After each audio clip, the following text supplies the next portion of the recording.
Well, some cloudiness hanging around out there on this Wednesday, and it had a big impact on our weather, keeping the storms away and really holding temperatures in check. Unfortunately, we are not out of the woods relative to the strong storm threat. That'll be on the table tomorrow as a cold front moves into the area, but still looking at a drier and, more importantly, less humid scenario this weekend. Next week, of course, late July, we'll see some warmer temperatures and a few pop-up storms with the warmth/heating of the afternoon. Now, that cloud cover was actually pretty thick late this morning, early afternoon. The deck was only about 600 feet, and then eventually those clouds started to lift and break apart, and you can see that on our Max HT radar and satellite. Of course, great news out into western Kentucky, the rain coming to an end earlier after the historic and devastating flooding in Mayfield there. Storm reports from yesterday's severe weather event up and down I-64. In fact, Bath and Montgomery County, a number of reports of some pretty significant tree damage there. And then you see the reports scattered throughout eastern and southern Kentucky. Looking a little better with our Bluegrass Pace Care Skyview HD camera network. Richmond EKU up to 82, so the sun peeking through the clouds helping us out, at least running up and down the I-75 corridor and points westward. Managed to hit 80 in Jackson, 77 though in Moorhead. And you see our dew point temperatures here still upper 60s and low 70s.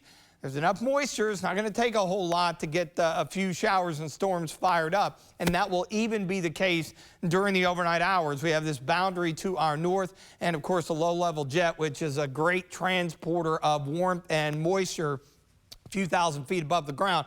That has a tendency to intensify a bit during the overnight, and that'll kind of help feed things. Now, again, our in-house data has been bouncing around here, and it's all about timing tomorrow. If we see a morning round of storms, at least this run trying to do that, diminishing into the afternoon, that would obviously impact things tomorrow afternoon. If we stay sunny in the morning, then we're set up for a little better chance of organized severe weather. Any way you slice it up, level 2 across the board tomorrow, damaging winds, heavy rain, large hail. That should sound familiar.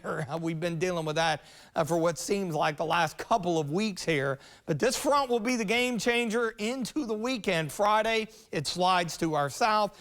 So we're looking at low 80s, probably just an isolated storm early, and then high pressure builds in to go along with some drier air. So it's a double bonus, really. Not only will we be enjoying afternoon highs a little bit below average in the low to mid 80s, but we will get lower humidity levels. In fact, notice our muggy meter, we're in that comfy range through the weekend, so it's not often this deep in July that it coincides with the weekend. So as I've mentioned, don't have any outdoor plans this weekend, make some and enjoy it, because pretty rare in late July. Warm, muggy tonight, a few storms around 70 in the morning, 85 tomorrow, scattered rain and storms.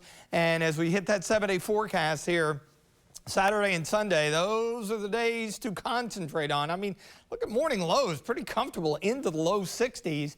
And as we roll into early next week, the essential afternoon and evening pop-up storm chance each and every day as we slowly make our way back toward the 90-degree mark into the middle part of next week.